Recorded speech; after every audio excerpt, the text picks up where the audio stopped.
Hello and good morning to all of you. मैं आशा करती हूँ कि आप सब बिल्कुल ठीक होंगे और आप सबकी पढ़ाई अच्छी चल रही होगी। एक बार फिर से स्वागत करते हैं आपका हमारे channel current affairs by Ravi पे। और फ्रेंड्स, ये है हमारी डेली करंट अफेयर्स की क्लासेस। यहाँ पर हम हर दिन मोस्ट इम्पॉर्टेंट 15 करंट अफेयर्स के बारे में डिटेल में डिस्कस करते हैं, प्रॉपर एक्सप्लेनेशन और रिवीजन के साथ। ठीक है, तो आज की क्लास में हम बात करेंगे 14 अप्रैल 2026 के 15 मोस्ट इम्पॉर्टेंट करंट अफेयर्स के बारे में। तो फ्रेंड्स, अगर आप किसी भी वनडे एग्जाम की तैयारी कर रहे हैं तो करंट अफेयर्स प्रिपेयर करने के लिए ये बेस्ट प्लेटफॉर्म आपके लिए रहने वाला है। यहाँ पर हम time to time quality content के लेक्चर्स और वीडियोस लाते रहते हैं करंट अफेयर्स से रिलेटेड।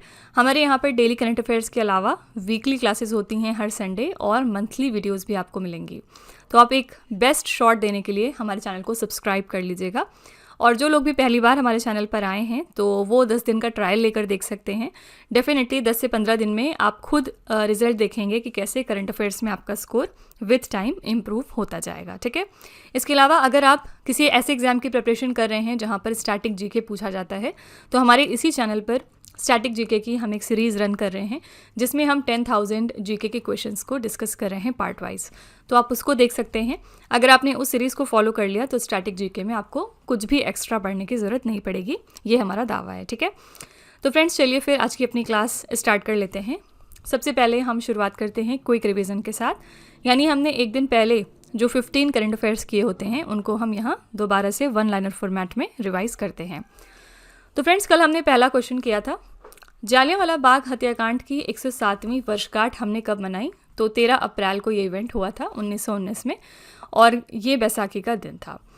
नेक्स्ट अप्रैल 2026 में इसरो ने गगनयान मिशन के लिए दूसरा इंटीग्रेटेड एयर ड्रॉप टेस्ट कहाँ पर सफलतापूर्वक संपन्न कर लिया है? तो सतीश धवन अंतरिक्ष केंद्र में, जो कि श्रीहरिकोटा आंध्र प्रदेश में है। नेक्स्ट क्वेश्चन था अप्रैल 2026 में 9वां हिंद महासागर सम्मेलन कहाँ पर आयोजित हुआ है? तो मॉरिशस के पोर्ट लुइस में। और इस इवेंट के लिए हमारी थीम क्या थी? हिंद महासागर शासन के लिए सामूहिक नेतृत्व। अगला है अप्रैल 2026 में भारतीय सेना की त्रिशक्ति कोर ने किस राज्य में भूस्खलन और बर्फबारी में फंसे पर्यटकों को बचाने के लिए ऑपरेशन हिम सेतु चलाया था? तो ये राज्य है सिक्किम। ठीक है, नेक्स्ट है केंद्रीय मंत्री नितिन गडकरी ने भारत के पहले 3D तकनीक पर आधारित Chhatrapati Shivaji Maharaj immersive multi dimensional museum का उद्घाटन कहाँ पर किया है? तो नई दिल्ली में। अगला है नासा ने अप्रैल 2026 में प्रशांत महासागर में आर्टेमिस 2 मिशन के स्प्लैश डाउन के लिए किस अंतरिक्ष यान का उपयोग किया है? तो ओरियन स्पेसक्राफ्ट का यहाँ पर यूज़ हुआ है। अगला है अप्रैल 2026 में भारत के उपराष्ट्रपति CP राधाकृष्णन ने भारतीय संविधान का किस भाषा में नवीनतम संस्करण लॉन्च किया है? तो सिंधी भाषा में। नेक्स्ट है किस भारतीय महिला राजनयिक को 3 वर्ष के कार्यकाल के लिए संयुक्त राष्ट्र की आर्थिक, सामाजिक और सांस्कृतिक अधिकार समिति में फिर से चुन लिया गया है? तो प्रीति सरन को। अगला है T20 अंतर्राष्ट्रीय के एक मैच में 9 विकेट लेने वाली दुनिया की पहली क्रिकेटर कौन बन गई? ये हैं ब्राज़ील की क्रिकेटर लॉरा कार्डोसो। अगला है मंगल ग्रह पर आवास के लिए एशिया का पहला 3D प्रिंटेड मंगल विकिरण रोधी कवच किसने सफलतापूर्वक विकसित किया? तो आकाश स्पेस स्टूडियो ने। नेक्स्ट है ब्रेल लिपि और सांकेतिक भाषा सेवाएं शुरू करने वाला भारत का पहला क्षेत्रीय पासपोर्ट कार्यालय कौन सा बन गया? ये है भोपाल का। नेक्स्ट है रग्बी प्रीमियर लीग 2026 का दूसरा संस्करण जून 2026 में किस शहर में आयोजित किया जाएगा? तो हैदराबाद में। अगला है वर्ल्ड इनइक्वालिटी लैब की रिपोर्ट 2026 के अनुसार भारत के किस राज्य में भूमि असमानता सबसे अधिक है? तो आंसर है केरला। नेक्स्ट है चुनाव आयोग ने किस राज्य या फिर केंद्र शासित प्रदेश के विधानसभा चुनाव 2026 में मतदान केंद्रों पर मतदाताओं का स्वागत करने के लिए नीला नामक रोबोट तैनात किया है? तो पुडुचेरी में। अगला है NTPC ने भारत में परमाणु ऊर्जा परियोजनाओं के विकास और सहयोग के लिए किस कंपनी के साथ मेमोरेंडम ऑफ अंडरस्टैंडिंग पर हस्ताक्षर किए हैं? तो ये है इलेक्ट्रिसिटी डी फ्रांस। ठीक है, तो फ्रेंड्स ये हमारे कल के मोस्ट इंपॉर्टेंट 15 करंट अफेयर्स हैं। अगर आप इनको और अच्छे तरीके से समझना चाहते हैं, हर क्वेश्चन की डिटेलिंग जानना चाहते हैं, तो आप हमारा कल का लेक्चर ज़रूर रेफ़र करिएगा। वहाँ पर हमने बहुत ही अच्छे तरीके से इन क्वेश्चंस के बारे में बात की थी। चलिए बिना टाइम लेते हुए आज की अपनी क्लास हम स्टार्ट कर लेते हैं और देखते हैं कि आज का हमारा पहला क्वेश्चन क्या है। पहला क्वेश्चन है अप्रैल 2026 में इराक देश के नए राष्ट्रपति के रूप में किसे चुन लिया गया है? तो इराक देश के नए प्रेसिडेंट हाल ही में बन गए हैं mister Nizar Amedi. B option correct है और यहाँ पर आप इनका पिक्चर भी देख सकते हैं। अप्रैल 2026 को इराक की संसद ने कुर्दिश राजनेता निज़ार आमिदी को देश का नया राष्ट्रपति चुन लिया है। इनके सामने प्रतिद्वंदी इनके थे मुथन्ना अमीर नादिर और इन्होंने इनको हराया है, जिन्हें सिर्फ 15 वोट मिले हैं। इराक के बारे में बात करेंगे तो आप लोकेशन देख सकते हैं इराक की कहाँ पर है। इराक मध्य पूर्व एशिया में स्थित एक देश है, राजधानी है बगदाद और यहाँ पर मुद्रा चलती है इराकी दिनार। ठीक है, आंसर यहाँ पर हो जाएगा बी ऑप्शन, निज़ार आमिदी यहाँ के नए प्रेसिडेंट बन गए हैं। इराक के साथ ईरान देश की अगर हम बात करेंगे तो यहाँ पर मोज्तबा खामनेई हाल ही में नए सुप्रीम लीडर चुने गए हैं। इनके पहले अयातुल्ला अली खामनेई थे, जिनको मार गिराया था कौन से दो देश ने, यूएस और इजराइल ने मिलकर, क्योंकि यूएस इजराइल वर्सेस आजकल ईरान चल रहा है। ठीक है, और यहाँ पर यूएस ने कौन सा ऑपरेशन रन किया था ईरान के अगेंस्ट, ये ऑपरेशन था ऑपरेशन एपिक फ्यूरी। ठीक है, और इजराइल ने कौन सा ऑपरेशन लॉन्च किया था, ऑपरेशन रोरिंग लॉयन। ठीक है, ये सारे पॉइंट्स याद रखिएगा क्योंकि ये वॉर बहुत ज़्यादा ट्रेंडिंग रही 2026 में, यहाँ से कोई भी क्वेश्चन एग्जाम में आ सकता है। ठीक है, चलिए हम 2026 की कुछ अंतर्राष्ट्रीय नियुक्तियाँ भी रिवाइज कर लेते हैं इसी के साथ। म्यांमार देश के नए राष्ट्रपति बन गए हैं मिन आंग लाइंग। मंगोलिया के नए प्रधानमंत्री बने हैं उचराल न्याम ओसोर। चिले के नए राष्ट्रपति बने हैं जोस एंटोनियो कास्ट। नेपाल के नए प्रधानमंत्री बने हैं बालेंद्र शाह। वेनेजुएला की नई कार्यकारी राष्ट्रपति बनी है डेल्सी रॉड्रिगेज। इनके पहले कौन यहाँ पर प्रेसिडेंट थे, निकोलस मादुरो। और यहाँ पर क्योंकि यूएस का अटैक हुआ था जिसके बाद इन्होंने निकोलस मादुरो को इनके पद से हटा दिया, इनको बंदी बना लिया था। एज अ रिजल्ट यहाँ पर जो वाइस प्रेसिडेंट थी वो बन गई हैं एक्टिंग राष्ट्रपति। ठीक है, बांग्लादेश के नए प्रधानमंत्री बने हैं तारिक रहमान। रॉब जेटन हाल ही में ये सबसे युवा प्रधानमंत्री बन गए नीदरलैंड देश के लिए। जोस एंटोनियो कास्ट किस देश के नए राष्ट्रपति चुने गए हैं, तो चिले देश के लिए। जापान की 105वीं प्रधानमंत्री बनी है साने तकाइची। इसी के साथ ये फर्स्ट फीमेल प्राइम मिनिस्टर हैं जापान के लिए। अगला है 7वीं बार युगांडा के राष्ट्रपति पद का चुनाव जीता है योवेरी मुसेवेनी ने। तंजानिया के राष्ट्रपति पद का चुनाव जीता है सामिया सुलुहु हसन ने। ठीक है, तो ये 2026 के कुछ इंपॉर्टेंट आपकी अंतर्राष्ट्रीय नियुक्तियां हैं, इनको ध्यान में रखिएगा। क्वेश्चन नंबर 2 है, महान गायिका और राष्ट्र की आवाज़ श्रीमती आशा भोसले जी का 92 वर्ष की आयु में निधन हो गया। उन्हें किस वर्ष पद्म विभूषण से सम्मानित किया गया था? तो क्योंकि आशा भोसले एक बहुत ही ऑनरेबल पर्सनालिटी थी, उनका बहुत योगदान है हमारी संगीत के क्षेत्र में, तो 92 वर्ष की आयु में इनका निधन हुआ है और इनको पद्म विभूषण मिला था 2008 में। सी ऑप्शन करेक्ट हो जाएगा। अब अगली बार एग्जाम में हो सकता है आपसे ये पूछ लिया जाए कि इनको कौन सा पद्म अवार्ड दिया गया था, पद्म विभूषण, पद्म भूषण या फिर पद्मश्री, तो आपको टिक करके आना है पद्म विभूषण। ठीक है, आशा भोसले एक प्रख्यात भारतीय पार्श्व गायिका हैं जिन्होंने 12,000 से अधिक गाने गाए हैं। 2011 में उन्हें गिनीज वर्ल्ड रिकॉर्ड्स द्वारा संगीत इतिहास में सबसे अधिक रिकॉर्ड की गई कलाकार के रूप में मान्यता दी गई थी। उन्हें 1987 में प्रतिष्ठित नाइटिंगेल ऑफ एशिया पुरस्कार, 2000 में दादा साहब फाल्के पुरस्कार और 2008 में पद्म विभूषण से सम्मानित किया गया था। ठीक है, आंसर यहाँ पर हो जाएगा सी ऑप्शन 2008। पद्मा अवार्ड्स के बारे में बात करेंगे 2026 के, तो इस साल कितने अवार्ड्स डिस्ट्रीब्यूट हुए हैं, 131, जिसका सेग्रीगेशन किस तरह से है, 5 इसमें पद्म विभूषण थे, 13 पद्म भूषण थे और 113 यहाँ पर पद्मश्री अवार्ड्स थे। ठीक है, नेक्स्ट है अप्रैल 2026 में पश्चिम एशिया में युद्ध विराम स्थापित करने के लिए अमेरिका ईरान की मध्यस्थता शांति वार्ता किस शहर में आयोजित हुई है? तो US Iran mediated peace talk हाल ही में स्टैब्लिश हो गई थी पाकिस्तान में, पाकिस्तान के इस्लामाबाद में, जिसके बाद ये कोशिश की गई थी कि वेस्ट एशिया में सीज फायर इस्टेब्लिश हो सके। तो इस वार्ता में पाकिस्तान ने मध्यस्थ की भूमिका निभाई, लेकिन दोनों पक्ष किसी अंतिम समझौते पर नहीं पहुंच सके। हालांकि वार्ता 21 घंटे तक चली लेकिन टोटली फेल रही। ठीक है, यहाँ पर अमेरिका का नेतृत्व किया है जेडी वेंस ने, जो कि यहाँ के उपराष्ट्रपति हैं। ईरान का नेतृत्व किया मोहम्मद बगेर गालिबाफ, जो कि संसद अध्यक्ष हैं, और अब्बास अराक्ची ने, जो कि विदेश मंत्री हैं। इस ऐतिहासिक सीधी बातचीत का लक्ष्य रखा गया था कि अमेरिका ईरान युद्ध को समाप्त करना, होर्मुज जलडमरू मध्य को फिर से खोलना और लेबनान सहित पूरे क्षेत्र में सीज फायर लागू करना। ठीक है, आंसर यहाँ पर हो जाएगा सी ऑप्शन, पाकिस्तान के इस्लामाबाद में ये पीस टॉक कंडक्ट कराई गई है। ओके, सी ऑप्शन यहाँ पर करेक्ट है। अब फ्रेंड्स, जो मैं आपको बार बार कहते रहती हूँ कि आप जैसे ही ऑप्शन देखा करिए, थोड़ा सा अपने माइंड पर जोर दिया करिए कि आप इनके बारे में क्या जानते हैं। आइए मैं एक बार फिर से आपको बताती हूँ किस तरह से आपको सोचना है। ओमान को जैसे ही आपने देखा आपको तुरंत याद आना चाहिए कि ओमान ने अपना हाईएस्ट ऑनर अभी दिसंबर 2025 में दिया था हमारे प्राइम मिनिस्टर मोदी जी को। कोई भी इंटरनेशनल अवार्ड अगर मोदी जी को मिलता है तो वो क्वेश्चन एग्जाम में पूछा जाता है अक्सर। ओमान के साथ साथ और किसने देश ने दिया था, तो एथियोपिया ने भी दिसंबर 2025 में अपना ऑनर दिया था मोदी जी को। टर्की जैसे ही आपने देखा आपको तुरंत COP31 याद आना चाहिए। क्यों याद आना चाहिए? क्योंकि 2026 में COP31 होगा और पहले ऑस्ट्रेलिया और टर्की के बीच में ये बिड चल रही थी कि कौन इसकी अध्यक्षता करेगा, लेकिन फाइनली टर्की जो है ये होस्ट करेगा COP31 को। ठीक है, यहाँ पर ऑस्ट्रेलिया नहीं करेगा। इसके बाद जैसे ही अब आपने COP31 याद यहाँ पे देखा तो COP30 याद करिए कहाँ पर हुआ था अभी लास्ट ईयर, बेलिम ब्राज़ील में हुआ था।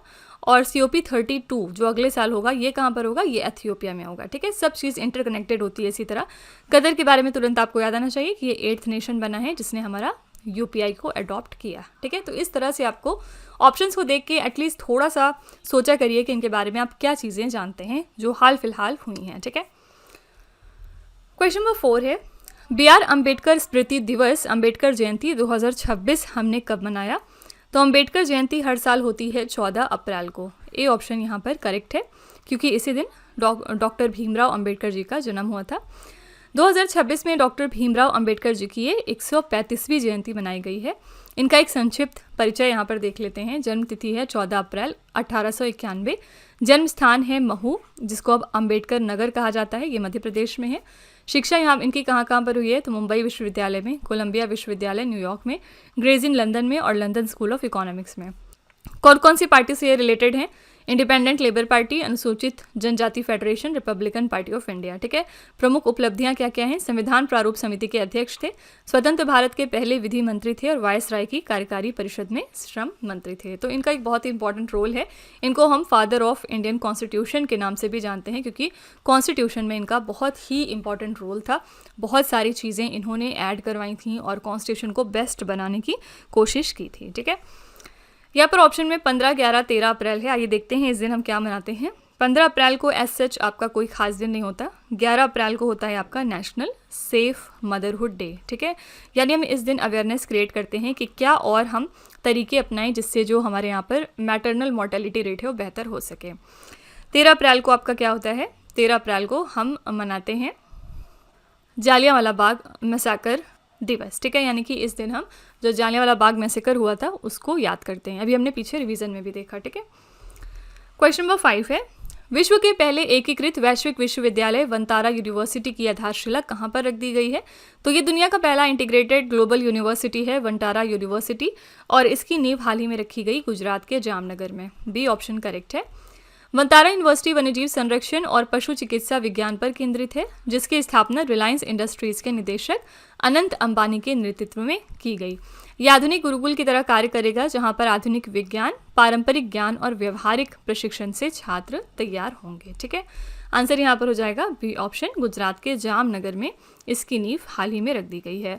वंटारा जो है ये एक प्रेस्टिजियस ऑर्गेनाइजेशन है अनंत अंबानी की। 2025 में इसको 2 इम्पॉर्टेंट अवार्ड्स दिए गए थे। पहला आपका हो गया प्राणी मित्रा अवार्ड, और प्राणी मित्रा अवार्ड जो है ये हाईएस्ट ऑनर माना जाता है एनिमल वेलफेयर के मामले में।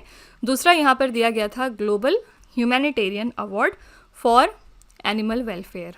ठीक है, और इसी के साथ अनंत अंबानी यंगेस्ट पर्सन और फर्स्ट एशियन बने थे इस अवार्ड को रिसीव करने के लिए। ठीक है, तो ये सारे फैक्ट्स ध्यान में रखिएगा, ज़्यादा पुराना नहीं, सिर्फ ये 2025 का ही करंट अफेयर्स है। नेक्स्ट है किस राज्य की पुलिस ने मादक पदार्थों से निपटने के लिए नारित AI नामक सिस्टम लॉन्च कर दिया है?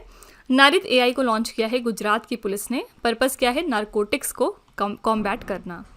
तो नारित AI का फुल फॉर्म क्या है? Narcotics analysis and rag based investigation tool.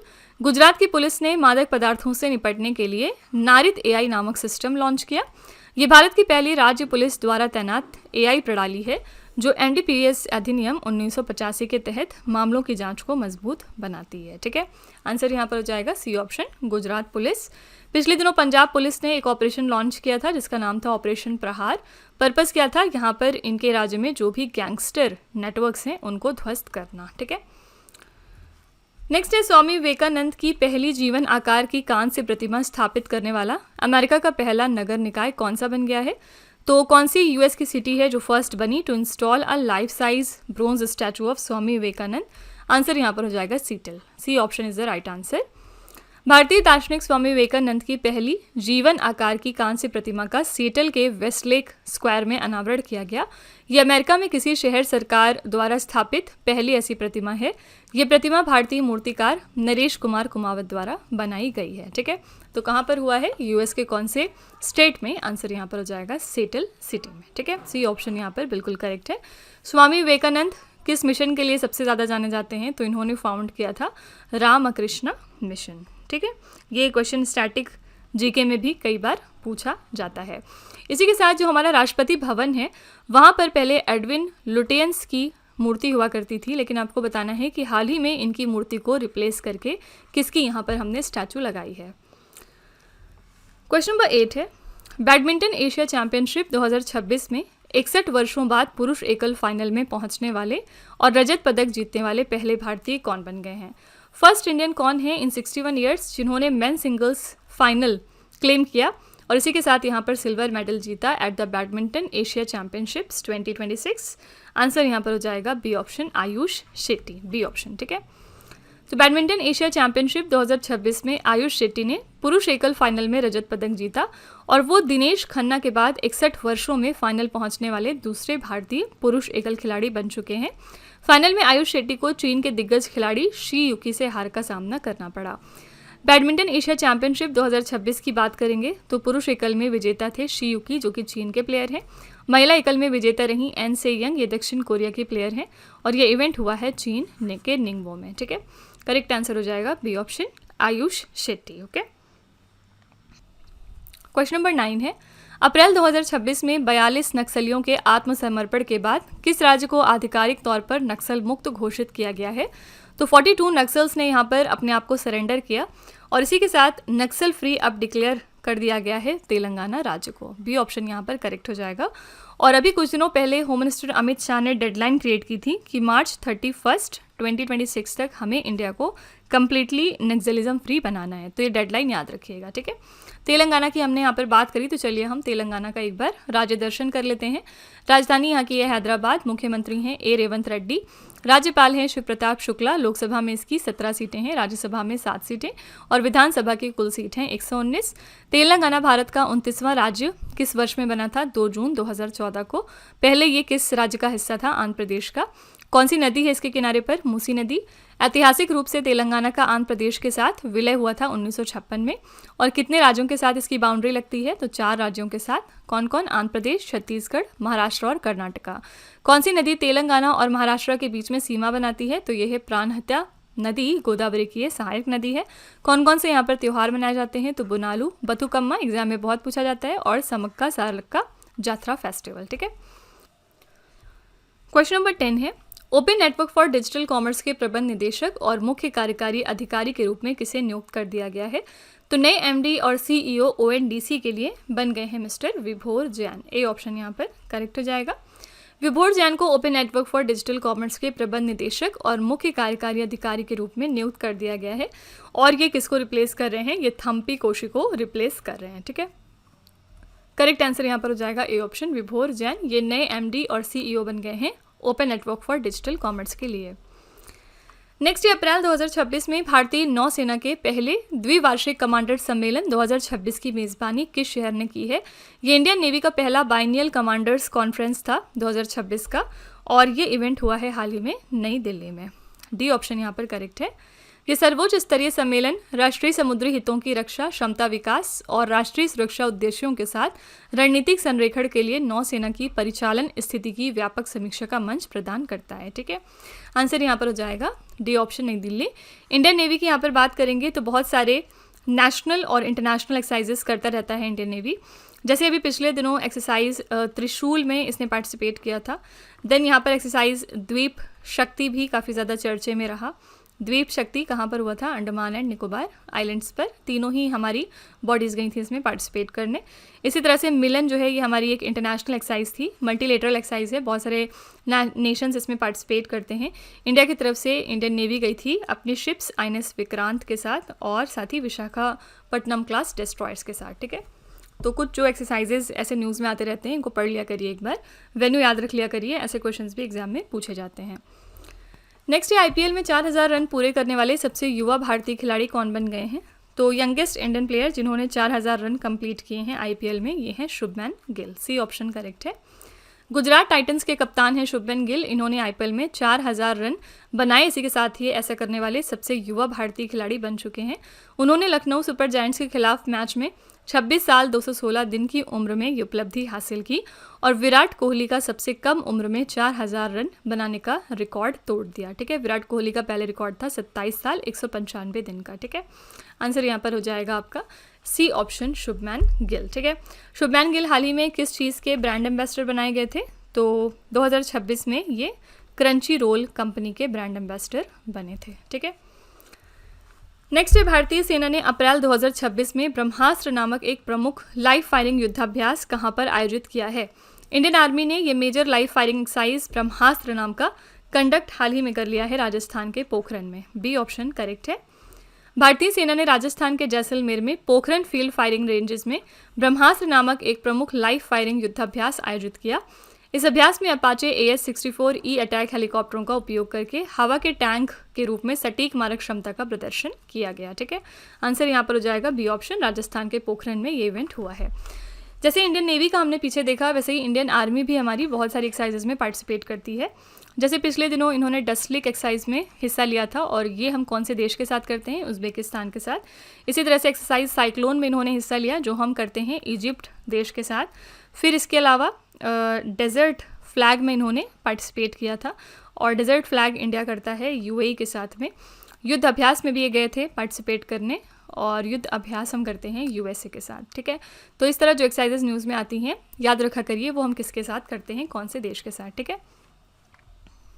Question number 14 है जैव रसायन और रक्त विज्ञान में ISO 15189-2022 मान्यता प्राप्त करने वाला भारत का पहला आयुर्वेद संस्थान कौन सा बन गया। फर्स्ट आयुर्वेदा इंस्टीट्यूशन इंडिया का जिसने ये एक्रेडिटेशन रिसीव किया है बायोकेमिस्ट्री और हेमेटोलॉजी के लिए, ये कौन सा है, ये है बेंगलुरु का केंद्रीय आयुर्वेद अनुसंधान संस्थान। A option. ठीक है, तो बेंगलुरु स्थित केंद्रीय आयुर्वेद अनुसंधान संस्थान जैव रसायन और रक्त विज्ञान में ISO 15189-2022 मान्यता प्राप्त करने वाला भारत का पहला आयुर्वेद संस्थान बन गया। ये मान्यता प्रयोगशाला की सटीकता, विश्वसनीयता और सुरक्षा को वैश्विक स्तर पर प्रमाणित करती है, जिससे आयुर्वेदिक उपचारों की वैज्ञानिक विश्वसनीयता बढ़ेगी। ठीक है, तो आंसर यहाँ पर हो जाएगा ए ऑप्शन, बेंगलुरु का केंद्रीय आयुर्वेद अनुसंधान संस्थान। ओके, क्वेश्चन नंबर 15 है कौन सी फिल्म कान फिल्म फेस्टिवल 2026 के प्रतिष्ठित अनसर्टेन रिगार्ड सेक्शन में चुनी जाने वाली पहली नेपाली फिल्म बन गई है। इस फिल्म का नाम क्या है। इस फिल्म का नाम रखा गया है एलिफेंट इन द फॉग। ठीक है, सी ऑप्शन करेक्ट हो जाएगा। अविनाश विक्रम शाह द्वारा लिखित और निर्देशित है elephants in the fog Cannes film festival 2026 के प्रतिष्ठित अनसर्टेन रिगार्ड सेक्शन में चुनी जाने वाली पहली नेपाली फिल्म बन गई है। ठीक है, सी ऑप्शन यहाँ पर करेक्ट है। नेपाल के बारे में हमने ऑलरेडी देखा कि कुछ दिनों पहले यहाँ पर इलेक्शन हुए थे जहाँ पर नए प्राइम मिनिस्टर बने गए हैं मिस्टर बलेन शाह। ठीक है, तो फ्रेंड्स इसी के साथ ये सेशन हमारा यहाँ पर कंप्लीट होता है और आई रियली होप कि आपने हमारा सेशन पसंद किया होगा। चलिए आपके टेस्ट पर चलते हैं। लास्ट में हम आपके लिए 3 क्वेश्चन का यहाँ पर एक छोटा सा टेस्ट रखते हैं ताकि आप खुद को एनालाइज कर सकें कि आपने कितना पढ़ा, कितना समझा। पहला क्वेश्चन है आपके लिए, महान गायिका और राष्ट्र की आवाज़ श्रीमती आशा भोसले जी का 92 वर्ष की आयु में निधन हो गया। उन्हें किस वर्ष पद्म विभूषण से सम्मानित किया गया था। दूसरा प्रश्न है, अप्रैल 2026 में इराक देश के नए राष्ट्रपति के रूप में किसे चुन लिया गया। और तीसरा प्रश्न है, अप्रैल 2026 में 42 नक्सलियों के आत्मसमर्पण के बाद किस राज्य को आधिकारिक तौर पर नक्सल मुक्त घोषित किया गया। तो फ्रेंड्स ये 3 क्वेश्चंस आपके लिए एज अ होमवर्क हैं। इनका जवाब आपको कमेंट में जाके लिखना है और इसी के साथ हमारी क्लास यहाँ पर एंड होती है। फीडबैक अपना कमेंट में ज़रूर लिखिएगा कि आपको क्लास कैसी लगी। इन केस अगर आप ट्रायल ले रहे थे और आपको लग रहा है कि आप ये सेशंस आपको बेनिफिट कर रहे हैं, आप इनको मॉक टेस्ट या एग्जाम्स में देख रहे हैं, तो प्लीज़ एक छोटा सा रिव्यू हमारे कमेंट में डाल दीजिएगा जिससे कि जो हमारे दूसरे नए व्यूअर्स आते हैं चैनल पे वो हमारे ऊपर ट्रस्ट कर सकें। ठीक है, तो फ्रेंड्स इसी तरह के बेस्ट क्वालिटी कंटेंट और अच्छी प्रिपरेशन के लिए आप हमारे चैनल के साथ जुड़े रहिए। मिलते हैं अगली क्लास में। Till then stay tuned. Thank you so much for watching. Also don't forget to like, share and subscribe our channel.